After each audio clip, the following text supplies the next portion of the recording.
Day 2 of Eagles training camp brought a big focus on the Birds secondary and the changes Vic Fangio is implementing to get the most out of Quinyon Mitchell and Cooper DeJean. Plus why this forgotten rookie is already getting a chance to win a job. Jordan Davis details the new big ass that came from the front office for 2025.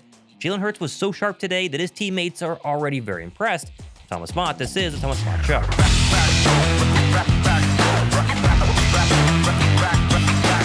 Okay, so day 2 of Eagles training camp was loaded. More on that in a second. First, though, I want to officially announce the 100,000 subscriber giveaway. Once we hit 100K subs, we're going to do 3 different offerings. First of which, someone will win 2 tickets to any Eagles regular season game this year. Obviously, pending if they're not sold out or not, but that to me is the grand prize. I'm going to give one of you guys 2 free tickets. The next tier of prizes will be for one of my members of the channel because a lot of you guys are members. You guys are the OGs. Your membership helps definitely support me day in and day out. And you will get to go ahead and choose either the Philly Dogs signed Super Bowl custom jersey here, or, depending on whatever you want, the Philly Dogs signed helmet, which you can kind of see the signatures there, but all 3 of them, they're all right there. Again, a member of the channel, you can go ahead and become a member right now to be sure to enter this tier as well. One member will get to pick whichever one they want. And finally, the lowest tier is simply an Eagles jersey. So we have tickets, sign gear, and then obviously a jersey. Subscribe. If you want to become a member for the extra entry, do that. And go ahead and drop a like and leave a comment. We're so close to 100K subs, and I want to go ahead and make it a big giveaway.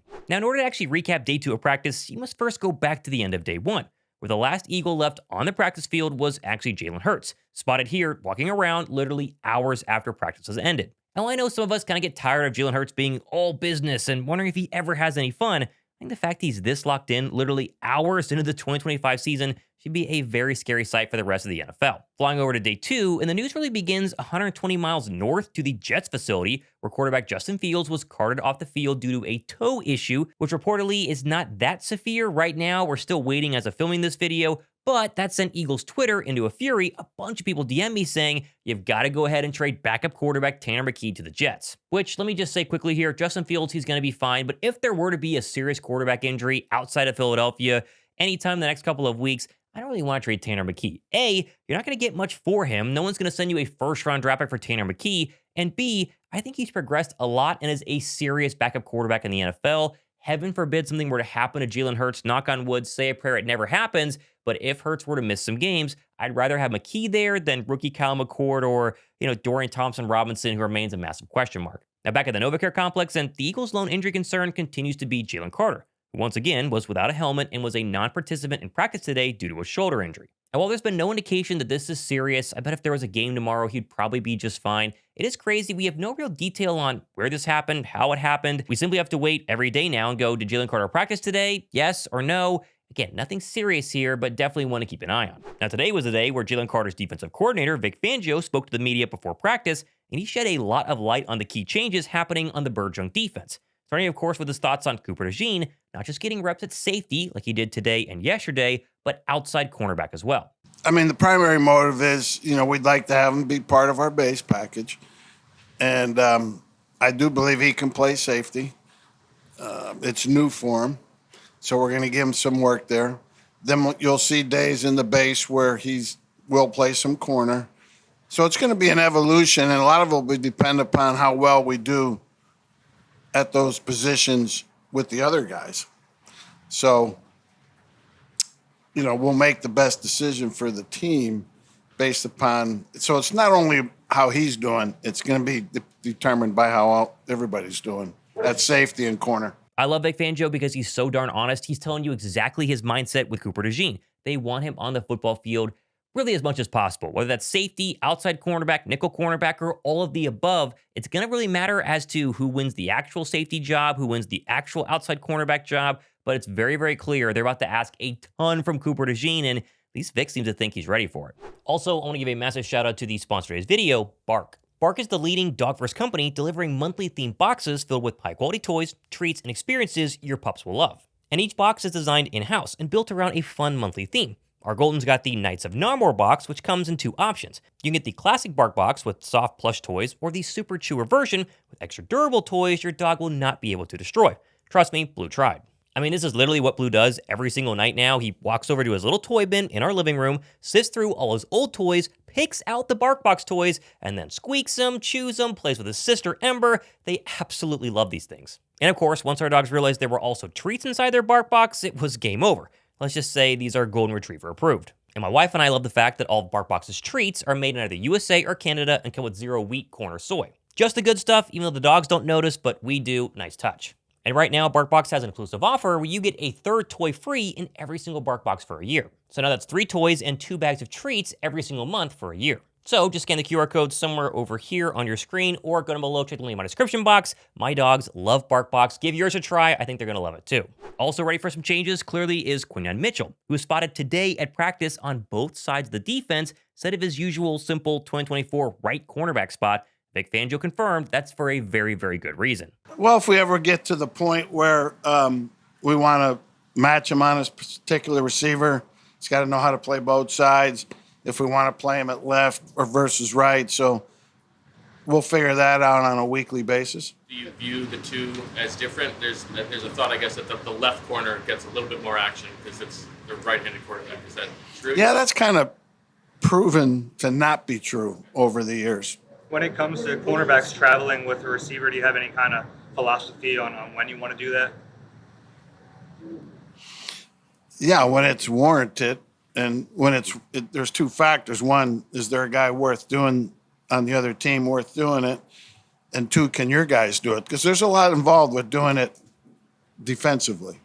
And I've had years in a row where we never did it. Then I've had years where we did it every week. And so, again, it will be an evolution. The Birds really haven't had a true traveling cornerback in a very long time. They've had people travel, but they weren't that great. And much like with Cooper DeJean, the fact that Vic trusts Q this much already in year 2 is a really good sign.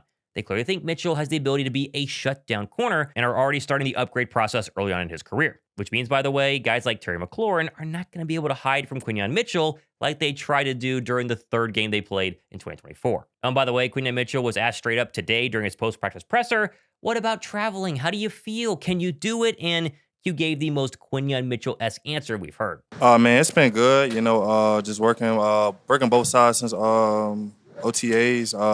I feel good, and whatever they ask of me, I'm gonna do it. What are some of the bigger differences from moving from one side to the other in terms of technique? Are there certain things you had to pick up on? Yeah, I don't really see any difference at all. What experience do you have traveling with guys?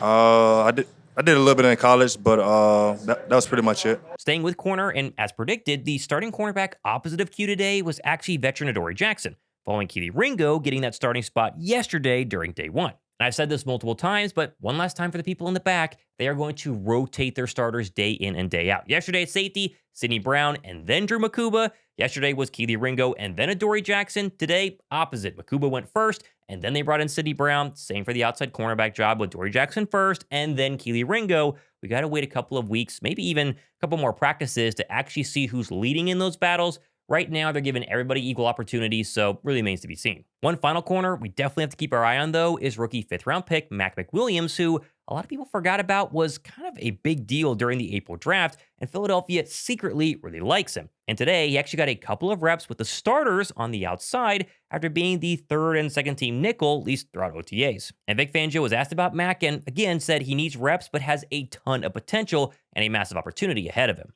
McWilliams. Good. Max, again, a young player that we like. Think he can play the nickel position. Think he's got a chance at corner. And he's an interesting guy here these next 4 or 5 weeks to see how much he progresses and see if he finds a role with us. Moving over to Jihaad Campbell, and once again, he showed off his speed and really overall athleticism today, with multiple reporters noting that he was running with the second teamers, but thinks that he's probably the fastest linebacker they've maybe ever seen. And while he was again listed as limited due to the shoulder issue, watching practice, you really can't tell. I personally can't wait for Pats to come on just to see if A, he's healthy enough to go ahead and hit people, and B, just how well he matches up physically with, say, NFL talent. Either way, his new DC is really just happy he's healthy enough to be out there because there were some question marks earlier this year. Yeah, it was good to see him out there. I wasn't expecting him out there. The trainers had been telling me all spring that it would be some point in August when he'd be out there, so I'm learning that our trainers like to understate and overachieve so they look good. But it was good to get him out there, number one. It was just an hour of practice, but no earth-shattering news to report yet other than it was good that he was out there and he's progressing. Now, one of the big storylines yesterday that I talked about was Jordan Davis's weight and how he looks slimmer, seems more athletic, and overall ready for a potentially breakout season in what is a contract year for the former first rounder. After practice today, JD confirmed not only was the weight loss an expectation from the top, but he feels way better than he ever thought he could.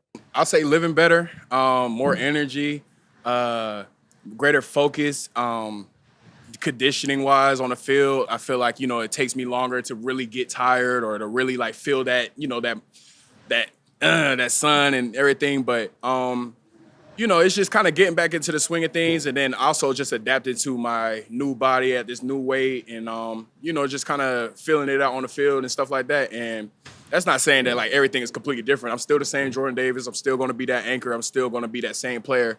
But knowing that with this new weight, I can do a lot more. I can move a lot more, like on passing reps. Like I'm going to be expected to ask of that. And, that's just what's been communicated with me from the top down. And honestly, I'm here for it. I'm ready for it. And I'm just ready to go. Jordan Davis played 37% of defensive snaps last year, which for reference, Milton Williams played 47% of snaps.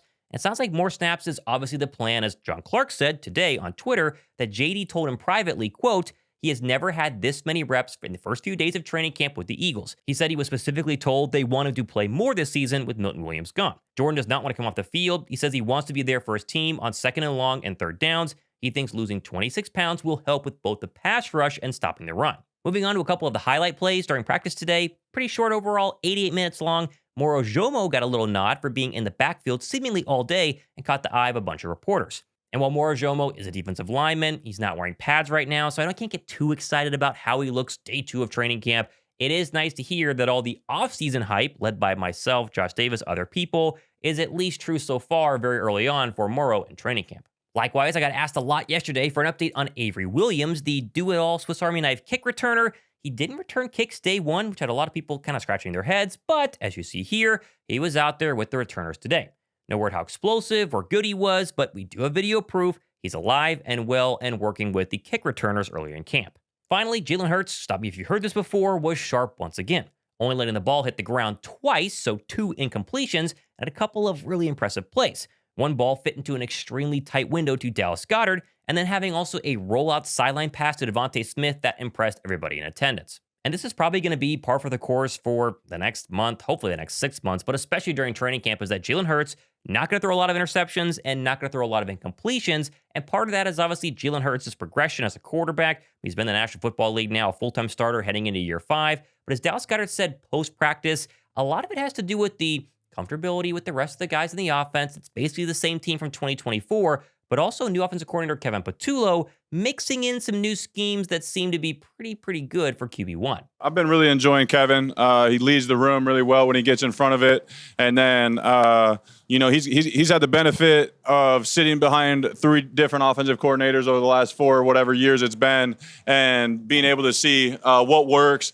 what he would have done different in situations, what he likes, different things like that, which I think really plays to his advantage. And he's been doing a really good job of marrying plays, motioning, getting the defense just different looks so they're not anticipating what's to come. All in all, day 2 was a lot like day 1, at least from an on-the-field perspective as to who flashed and who didn't. Not a ton of plays to recap because, in reality, they only ran about 17 7-on-7 and 11-on-11 snaps, and so right now, at least this week, not a ton of flash plays to show you. But the real news is who's playing where and what Vic Fangio had to say earlier on, as we showed you in today's video, about the changes in the secondary right now. The secondary, very different from last year's secondary, and it's because year 2 Q, year 2 Coop, and especially the young guys, obviously, Dory Jackson's not young, he's new, but McWilliams as well. They have high hopes for these young people and are going to put a lot on their plate going forward, and it's good to hear. I'm excited to see how it pans out going forward. Now, of course, plenty more stuff happening the next couple of days and weeks. Training camp is going to roll on for a very long time, and so plenty of updates here. And